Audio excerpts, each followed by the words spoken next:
Assalamualaikum warahmatullahi wabarakatuh. Perkenalkan, nama saya Suci Agustinawati, F1C1180226, kelas B. Pada kesempatan kali ini, saya akan mempresentasikan dan memaparkan materi mengenai peran mikroba Saccharomyces cerevisiae dalam pembuatan roti sebagai nilai UTS dalam mata kuliah Mikrobiologi Umum.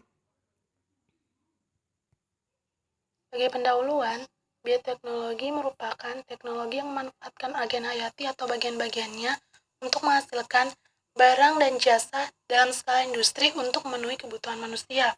Bioteknologi memiliki banyak peranan dalam berbagai bidang kehidupan manusia, seperti bidang industri, yakni industri pangan. Salah satunya dalam proses pembuatan roti, di mana bahan baku roti sendiri adalah ragi atau yeast. Jenis ragi yang biasa digunakan dalam pembuatan roti adalah Saccharomyces cerevisiae. Saccharomyces cerevisiae adalah salah satu jenis mikroba yang umumnya sering digunakan dalam penerapan bioteknologi. Fungsi utama ragi adalah mengembangkan adonan. Pengembangan adonan terjadi karena ragi menghasilkan gas karbon dioksida atau CO2 selama fermentasi. Olehnya perlu adanya pengembangan dalam bidang industri pangan, khususnya memainkan peranan jenis mikroba, yakni Saccharomyces cerevisiae.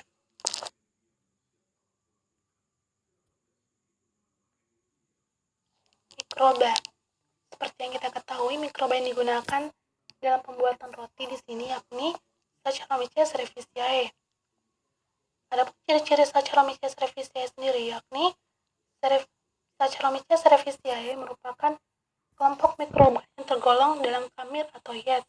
Saccharomyces cerevisiae secara morfologis umumnya jamur bersel tunggal, memiliki bentuk elipsoidal dengan diameter yang tidak besar, hanya sekitar 1-3 mikrometer, 1-3 mikrometer atau 1-7 mikrometer kubik.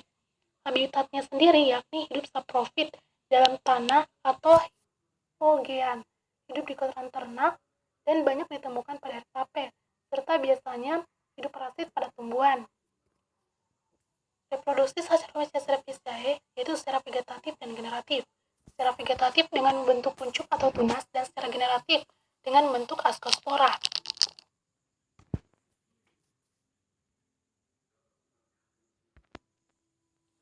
Cara reproduksi Saccharomyces cerevisiae atau siklus hidup dari mikroba Saccharomyces cerevisiae sendiri seperti yang terlihat pada gambar, di mana gambar ini memaparkan mengenai reproduksi aseksual serta reproduksi seksual dari mikroba Saccharomyces cerevisiae. Saccharomyces cerevisiae memiliki 16 kromosom. Saccharomyces cerevisiae dapat survive dan tumbuh dalam bentuk haploid dan diploid.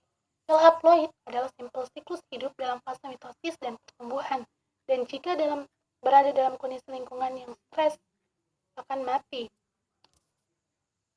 Sel diploid adalah simpel siklus hidup dalam fase mitosis dan pertumbuhan. Tapi jika berada dalam kondisi lingkungan yang stres mengalami sporulasi, memasuki mitosis dan menghasilkan sebuah varietas dari spora haploid yang dapat melakukan konjugasi dan kembali ke bentuk diploid.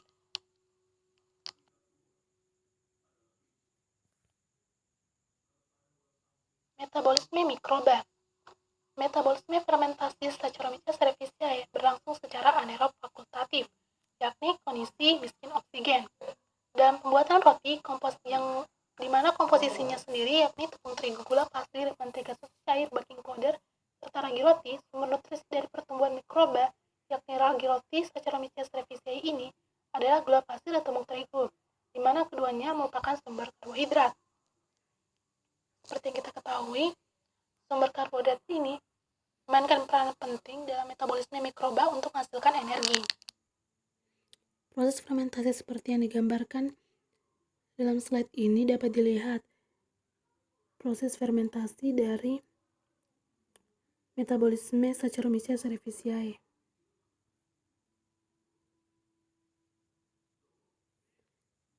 Berikut merupakan metabolisme ragi roti Saccharomyces cerevisiae. Sukrosa dalam adonan akan diubah menjadi glukosa pada tahap mixing.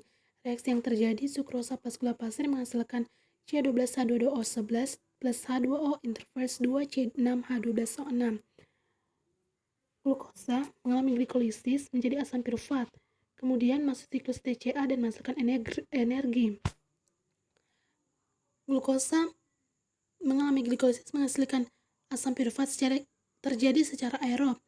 Kemudian asam piruvat secara anaerob menghasilkan etanol dan CO2, di mana dalam proses ini menggunakan mikroba. Mikroba yang digunakan adalah Saccharomyces cerevisiae.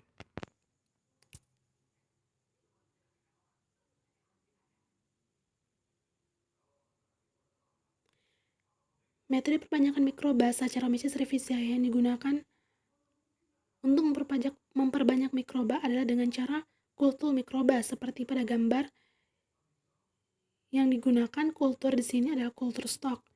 Dapat dilihat diagram alur dari kultur stok pada gambar yang di slide.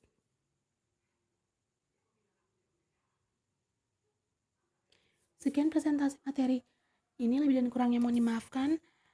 Sekian, wassalamualaikum warahmatullahi wabarakatuh.